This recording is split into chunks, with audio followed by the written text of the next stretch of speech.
Alta Fidelitat, la cita diària amb la cultura.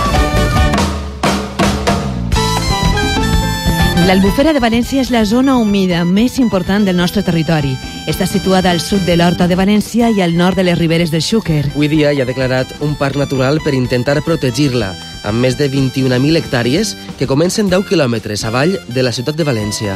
El nom d'Albufera prové de l'àrab albuaira, mar xicoteta, i per ella s'entén el llac d'aigua salobre, que no salada, separada del mar per un cordó natural. Cal aclarir que l'aigua salobre és aquella que no és tan salada com la del mar, ni tampoc arriba a ser del tot dolça.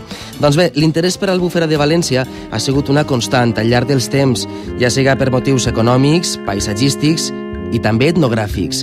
Avui a València el professor Vicent García Perales ens presenta el llibre L'Albufera de València, un estudi lingüístic i etnogràfic vist des d'Alemanya.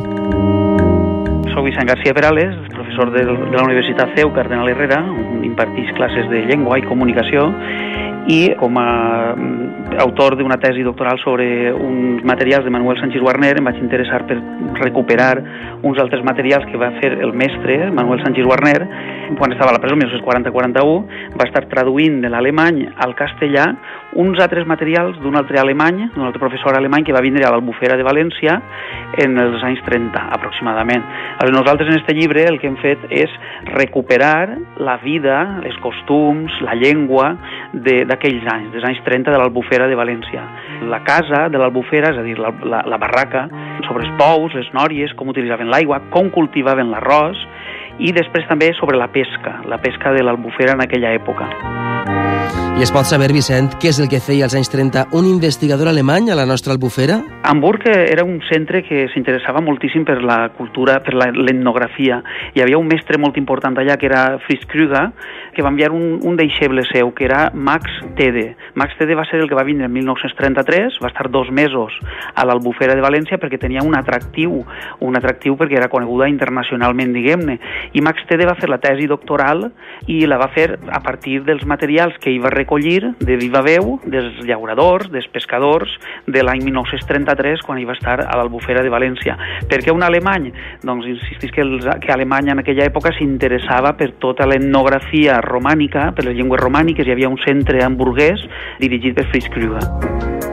Des dels anys 30 cap ací, òbviament, tot ha canviat molt. També l'Albufera, que ha passat per diverses vicissituds. De terra de conreu, durant anys soterrada, avui dia és refugi dels turistes que volen tastar una mica de natura i també, per què no, de paella, a pocs quilòmetres de la ciutat.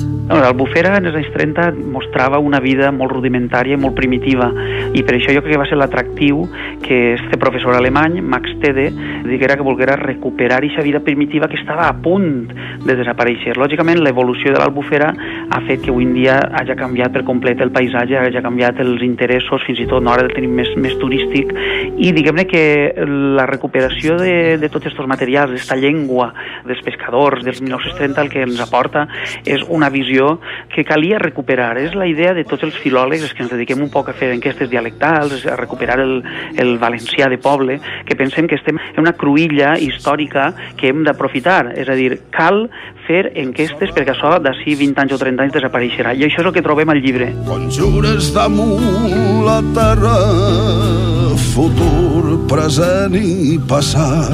Però en este llibre, publicat per l'editorial Denes, l'Albufera de València, un estudi lingüístic i etnogràfic vist des d'Alemanya, no només hi ha mostres de llengua. També trobarem tot d'il·lustracions i una recopilació de la quotidianitat que es vivia a la zona humida més gran del nostre territori. Estan els noms, per exemple, dels patos, no? Els noms dels ocells, en general, com es diuen els ocells a l'Albufera en aquella època. També hi ha molts dibuixos i fotografies. El mateix Max Tede va estar fotografiant barraques, o va estar fotografiant el forn, va estar fotografiant els pous, les carretilles, els utensilis que utilitzaven per a llaurar, i després Sanchis Guarner, quan estava traduint de l'alemany al castellà este volum, el que va fer és treure's croquis, és a dir, dibuixos a mà que ell es feia, i després això també nosaltres els hem recuperat, els hem escanejat i els hem publicat en companyia de les fotografies també. El professor Vicent García Perales presentarà este llibre sobre l'Albufera de València a les 7 d'esta vesprada, a l'Espai Cultural del Corte Inglés de Colom de València. Serà una bona ocasió per conèixer més sobre les nostres arrels, sobre les paraules dels pescadors i sobre plantes com l'agram, peixos com el samaruc o el fartet o construccions ben nostres com la barraca. La barraca és una mostra de l'arquitectura popular, aquella que realitzaven els propis usuaris o artesans amb escàs